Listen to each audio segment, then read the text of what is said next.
Hi, all. We are here again with another session of international business, and today we'll be discussing tariffs and trade barriers. So, international trade increases the number of goods that domestic consumers can choose from, right? So, it gives them the variety.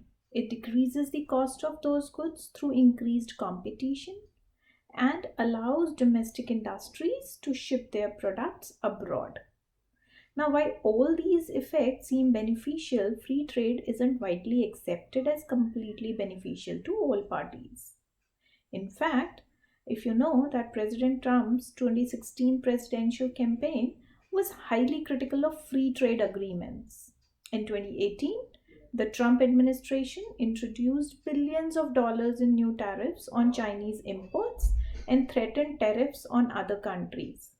China retaliated by announcing tariffs on US imported goods, including steel and pork. Trump also introduced tariffs on steel and aluminium imports from the European Union, Mexico, and Canada in 2018. Later that year, China announced a 25% tariff on $16 billion worth of United States goods, including vehicles and crude oil, in retaliation for the US tariffs on $16 billion worth of Chinese goods. Now, this is a tit for tat exactly. The chief marketing strategist at B. Riley FBR told CNBC that our $16 billion comes at a scheduled time. China said, we see you, your $16 billion, and we'll match your $16 billion. So this was something which was kind of a competition in tariffs. If we actually see in the simplest terms, a tariff is a tax. So it adds to the cost borne by the consumers of imported goods and is one of the several trade policies that a country can enact. Tariffs are paid to the customs authority of the country imposing the tariff. Tariffs on imports coming into the United States or India or any other country, for example, are collected by Customs and Border Protection acting on behalf of Commerce Department. Now, it is important to recognize that the taxes owed on imports are paid by domestic consumers and not imposed directly on the foreign country's exports. The effect is nonetheless to make foreign products relatively more expensive for the consumers.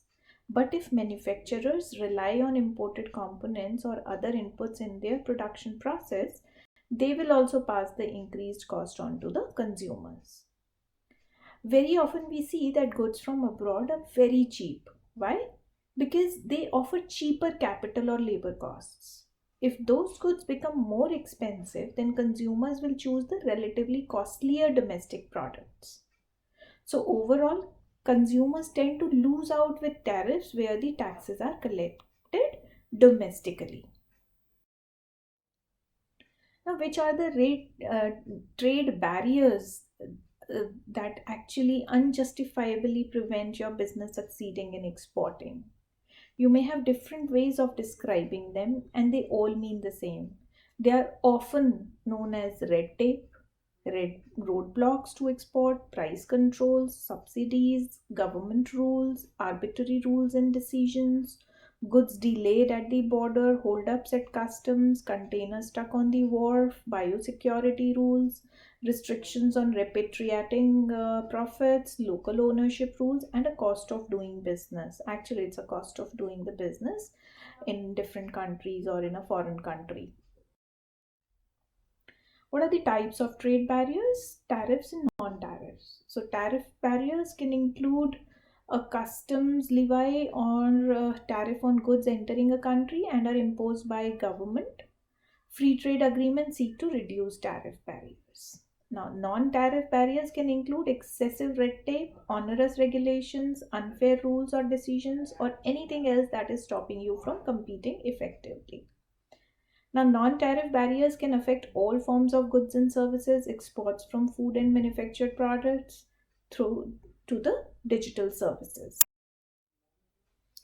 The examples of barriers can be administrative procedures, like we talked about the red tapeism, then quantity restrictions such as quotas, licensing agreements, data storage requirements, privacy requirements, board of director requirements, procurement rules, price controls, subsidies, product labeling requirements, phytosanitary or technical regulations and standards. All these are the examples of certain barriers. Now, what is the economics behind it?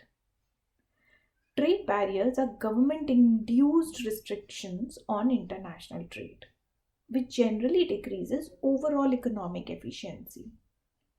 Economists generally agree that trade barriers are detrimental and decrease overall economic efficiency in the country.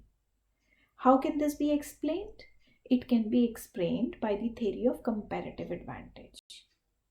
In theory, let us say, free trade involves the removal of all such barriers, except perhaps those considered necessary for health or national security. In practice, however, even those countries promoting free trade heavily subsidize certain industries, such as agriculture and steel. Trade barriers are often criticized for the effect they are having on the developing world, because rich country players set trade policies, goods such as agricultural products that developing countries are best at producing face high barriers. Trade barriers such as taxes on food imports or subsidies for farmers in developing economies lead to overproduction and dumping on world markets, thus lowering prices and hurting poor country farmers. Now, tariffs also tend to be anti poor, with low rates for raw commodities and high rates for labor intensive processed goods. The commitment to development index measures the effect that rich country trade policies actually have on the developing world. Another negative aspect of trade barriers is that it would cause a limited choice of products and therefore would force customers to pay higher prices and accept inferior quality goods. In general, the given level of protection, quota like restrictions carry a greater potential for reducing welfare than do tariffs. Tariffs, quotas, and non tariff barriers lead to few of the economy's resources being used to produce tradable goods. An export subsidy can also be used to give an advantage to a domestic producer over a foreign producer. Export subsidies tend to have particularly strong negative effect because, in addition to distorting resource allocation, they reduce the economy's terms of trade. In contrast to tariffs, export subsidies lead to an over allocation of economy's resources to the production of tradable goods. Ethical barriers. Despite international trading laws and declarations, countries continue to face challenges around ethical trading and business practices. International trade is the exchange of goods and services across national borders. That is what we know. Now, in most countries, it represents a significant part of gross domestic product. The rise of industrialization, globalization, and technological innovation has increased the importance of international trade as well as its economic, social, and political effects on the countries involved. Internationally recognized ethical practices such as UN Global Compact have been instituted to facilitate mutual cooperation and benefit between the governments, businesses, and public institutions. Nevertheless, countries continue to face challenges around ethical trading and business practices, especially regarding economic inequalities and human rights violations. It is typically more difficult to do business in a foreign country than in one's home country due to cultural barriers. What are we talking about? What are the various cultures prevailing in the different markets, different countries, and that actually poses a problem for business in a foreign country. So it is typically more difficult to do business in a foreign country than in one's home country, especially in the early stages when a firm is considering either physical investment, in or product expansion to another country. Expansion planning requires an in depth knowledge of existing market channels and suppliers, of consumer preferences and current purchase behavior, and of domestic and foreign rules and regulations. Language and cultural barriers present considerable challenges as well as institutional differences among countries. With the process of globalization and increasing global trade, it is unavoidable that different cultures will meet conflict and blend together. People from different cultures find it hard to communicate, not only due to language barriers but also because of cultural differences. What are the argument for barriers? Why should we have trade barriers? It is asserted that trade has created jobs for foreign workers at the expense of the domestic workers. It is more accurate to say that trade both creates and destroys jobs in the economy in line with the market forces. Economy wide trade creates jobs in industries that have comparative advantage and destroys jobs in industries that have a comparative disadvantage. In this process, the economy's composition of employment changes, but according to economic theory, there is no net loss of jobs due to trade. Over the course of last economic expansion from 1992 to 2000, US imports increased nearly 240%. Over that same period, total employment grew by 22 million jobs and the unemployment rate fell from 7.5% to 4%. That's the lowest unemployment rate in more than 30 years. Foreign outsourcing by American firms, which has been the object of most recent attention, is a form of importing and also creates and destroys jobs, leaving the overall level of employment unchanged. There is no denying that with the international trade, there will be short run hardship for some. But economists maintain the whole economy's living standard is raised by such exchange. They view these adverse effects as qualitatively the same as those of induced by purely domestic disruptions, such as shifting consumer demand or technological change. In that context, economists argue that easing adjustment of those harmed is economically more fruitful than protection given to the net economic benefit of trade to the total economy. Many people believe that imports from countries with low wages has put downward pressure on the wages of Americans. The argument for barriers. Now, there is no doubt that international trade can have strong effects, good or bad, on the wages of American workers. The plight of the workers adversely affected by imports comes quickly to your mind. But it is also true that workers in export industries benefit from trade. Moreover, all workers are consumers and benefit from the expanded market choices and lower prices that trade brings. Yet, concurrent with the large expansion of trade over the past 25 years, real wages of American workers grew more slowly than in earlier post-war period, and inequality of wage between the skilled and less skilled workers rose sharply. Was trade the force behind this deteriorating wage performance? Some industries, or at least components of some industries, are vital to the national security and possibly may need not be insulated for the vicissitudes of international market forces.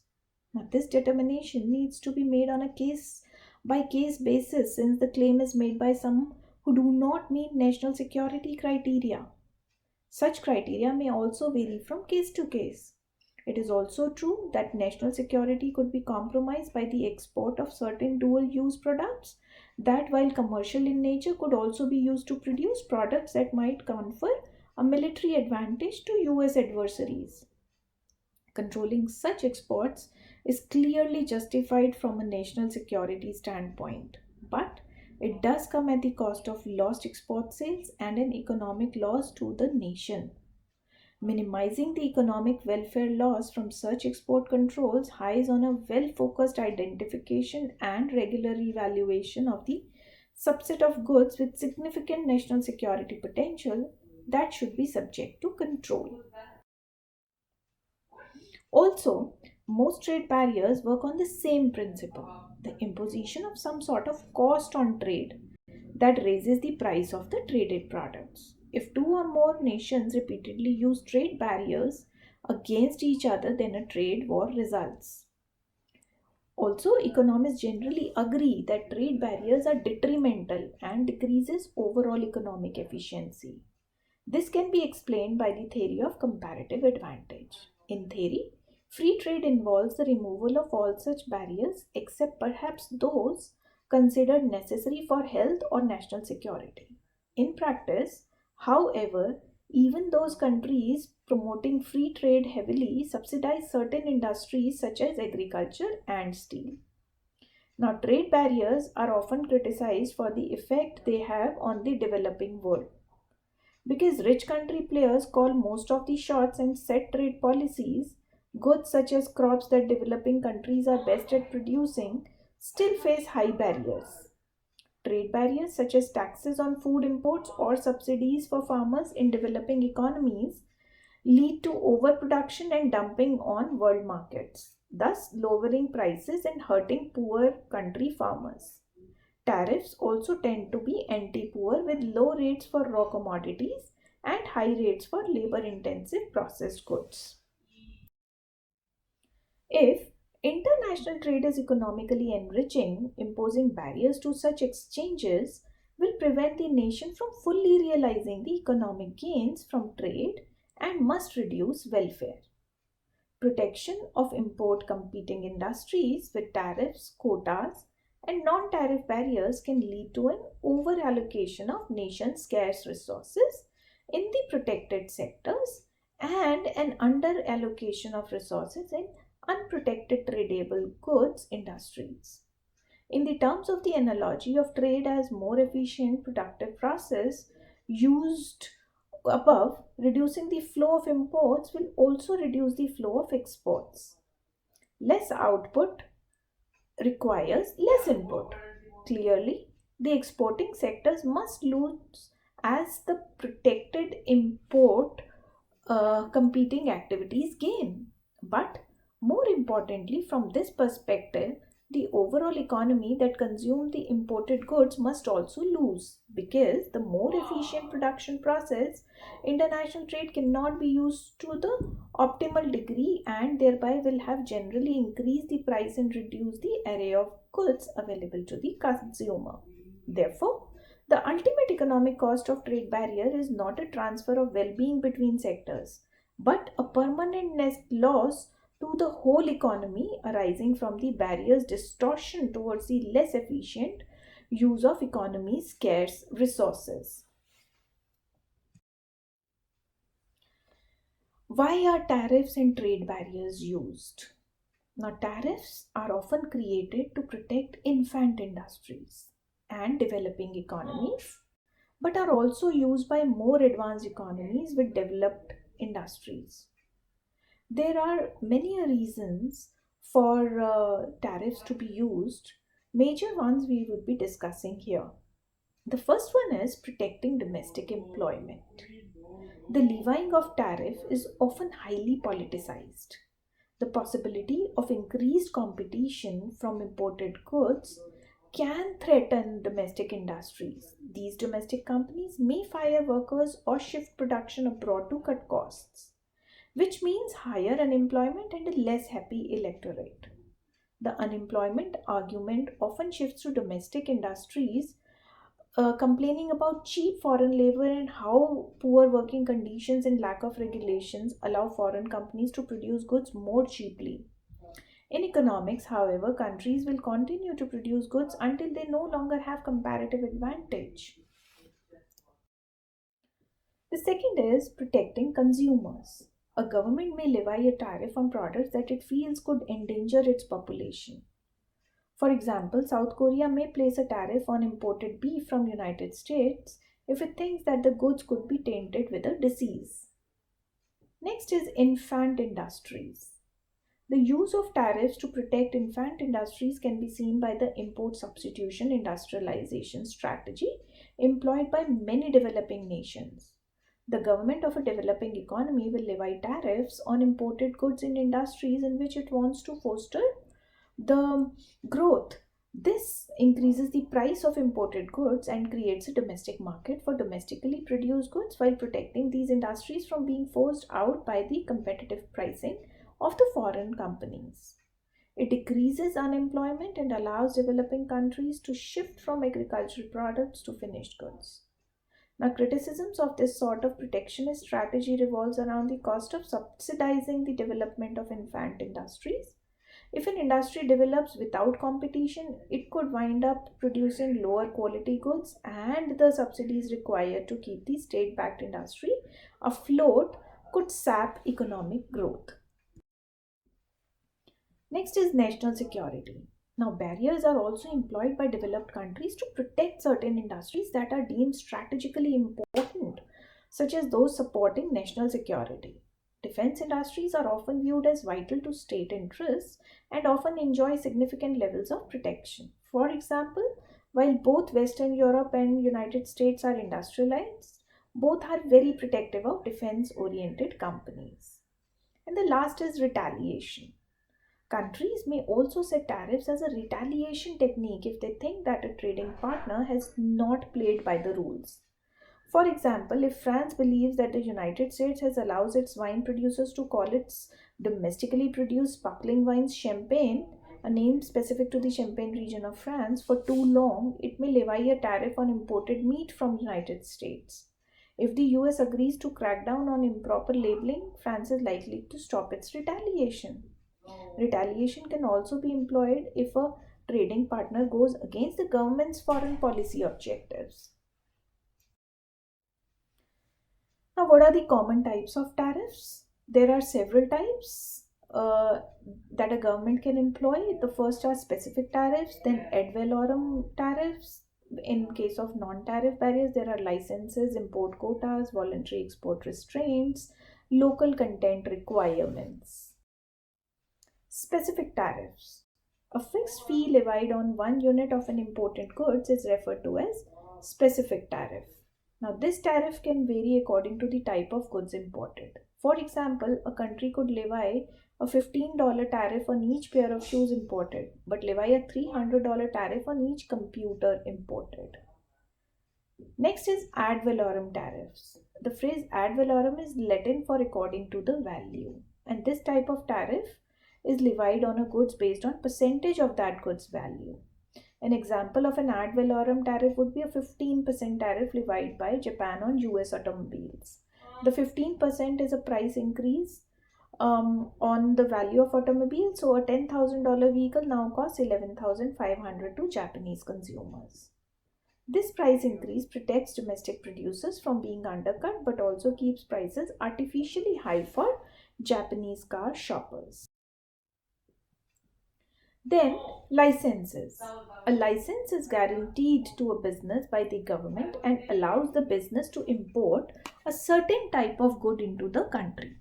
For example, there could be a restriction on imported cheese, and licenses would be granted to certain companies, allowing them to act as importers. Now, this creates a restriction on competition and increases prices faced by the consumers. Next is import quotas. So, an import quota is a restriction that is placed on the amount of particular good that can be imported. This sort of barrier is often associated with the issuance of licenses. For example, a country may place a quota on the volume of imported citrus fruits that is allowed. Next is voluntary export restraints. This type of trade barrier is voluntary in that it is created by the exporting country rather than the importing one. A voluntary export restraint is usually levied at the behest of the importing country and could be accompanied by a reciprocal VER. Now, for example, Brazil could place a VER on exportation of sugar to Canada based on the request by Canada. Canada could then place a VER on exportation of coal to Brazil. This increases the prices of both coal and sugar but protects the domestic industries. Local content requirement. Instead of placing a quota on the number of goods that can be imported, the government can require that a certain percentage of good be made domestically. Now, this restriction can be a percentage of good itself or percentage of the value of the good. For example, a restriction on the import of computers might say that 25% of the pieces used to make the computers are made domestically, or can say that 15% of the value of the good must come from domestically produced components.